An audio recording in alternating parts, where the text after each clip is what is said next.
Welcome to CEO Insights. I'm Marilyn de Guzman with Investing News Network. Australian mining firm Galan Lithium recently announced an important deal with resource giant Glencore that can significantly impact Galan's Hombre Muerto West lithium project in Argentina. And here to talk about what this means for his company is Galan's managing director, JP Vargas de la Vega. Hi, JP. Hi, Marilyn.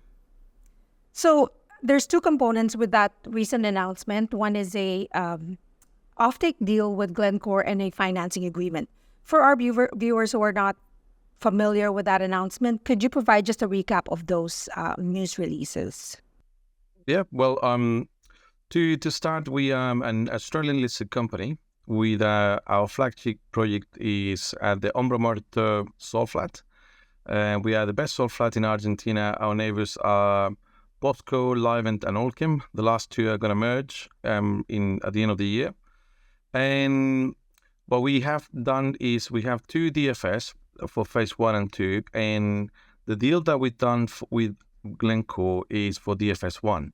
So we have secured a 5,000 tons or thereabouts production in an offtake per year for 5 years. So there's a binding commitment from Glencore to buy our lithium chloride concentrate that I will be producing from our operations in Argentina. And we expect to be in operations. We're in construction now, and we expect to be in operations on the first half of 2025.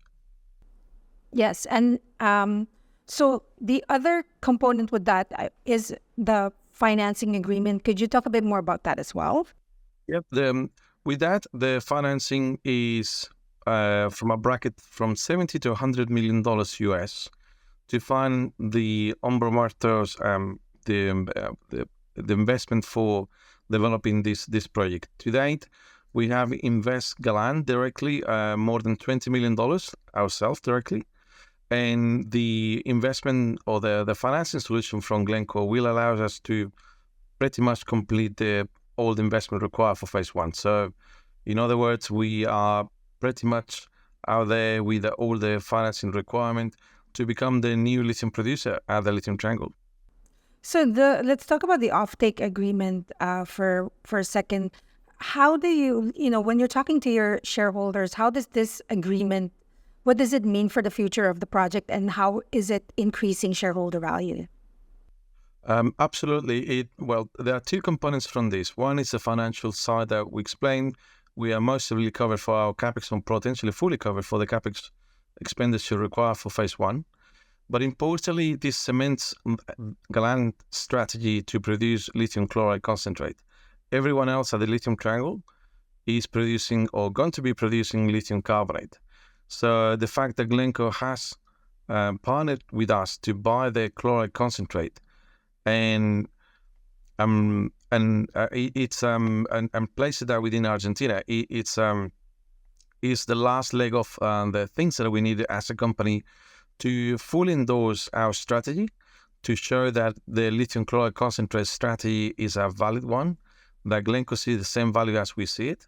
And importantly, it cements our phase 2 in terms that we can look now into a larger production from Galan, going from 5,000 tons to up to 21,000 tons per year. The gap is around 16,000 tons, increase in production from phase 1 and phase 2, that we believe that we can also place within the Argentine market as a feedstock of lithium carbonate plants within Argentina. Bear in mind, by 2026, there should be approximately 10 new processing plants for carbonate. So we are the only one there to be producing feedstock for all these plants, and we believe that we can do this, and Glencore believes the same thing, mainly because it's not an easy fit to produce lithium from salt flats. That comes with its own challenges, and we believe that we can smooth things up, especially at the beginning of production that comes with every project in the mining industry. So we believe that we can smooth the production and increase production in Argentina and cement this growth path of all the other companies within Argentina, and we will have a sound cash flow coming from this that will help us also to look at our phase 3 and 4, and we can look all from our end in the future for adding further value on a downstream if that is something that we can do down the track. I guess, if you could talk about timelines a little bit, what timelines are we looking at in terms of phase 1 construction? So phase 1 construction should be finalized by mid-2024. And thereafter, we expect to be in production in the first half of 2025. Phase 2 should immediately commence after phase 1 on the second half of 2024, with production in the second half of 2026. This offtake agreement with Glencore really signifies sort of a trend that's been happening in the resource market, or like the value chain for the battery value chain, the EV sector. Are you anticipating future potential agreement with end users for your lithium supply, like battery manufacturers or automakers? Absolutely. We're not close to the idea of getting OEMs involved in as a partner that will buy our lithium carbonate if we find a toller. We're also looking at how to process this, and potentially this is something that we may look at the end of phase 2 or beginning of phase 3. So there's ample room for everything that we would like to do. Bear in mind, we have our phase 1, 5,000 tons, phase 2 is 21,000 tons, phase 3, we're going to 40, and phase 4 up to 60. So Galan has a long path of growth and development that we want to develop in the next 5 to 6 years. But we want to demonstrate as well that we can achieve this on a secure or minimizing the risk of execution, minimize the risk of financing, because most of companies is the critical path when they start, when they're most vulnerable to the market, to funding, to get things wrong, and therefore we just want to walk before we run, in other words. Right.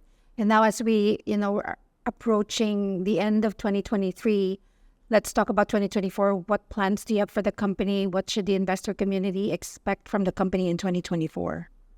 Absolutely. We the milestones expected for Galan in the first quarter of 2024, we expect port number 1 to be fully constructed, line it, so we need to line it so it's waterproof, fill it with brine, and start the evaporation process. Thereafter, we expect the evaporation process to take 12 months to get to production. So that's a critical part for us. In parallel, we do have a project in Western Australia, south of the Greenbushes mine.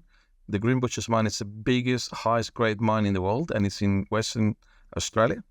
And we have an exploration ground that we are currently doing geophysics, and we expect to drill that in the first quarter of 2024.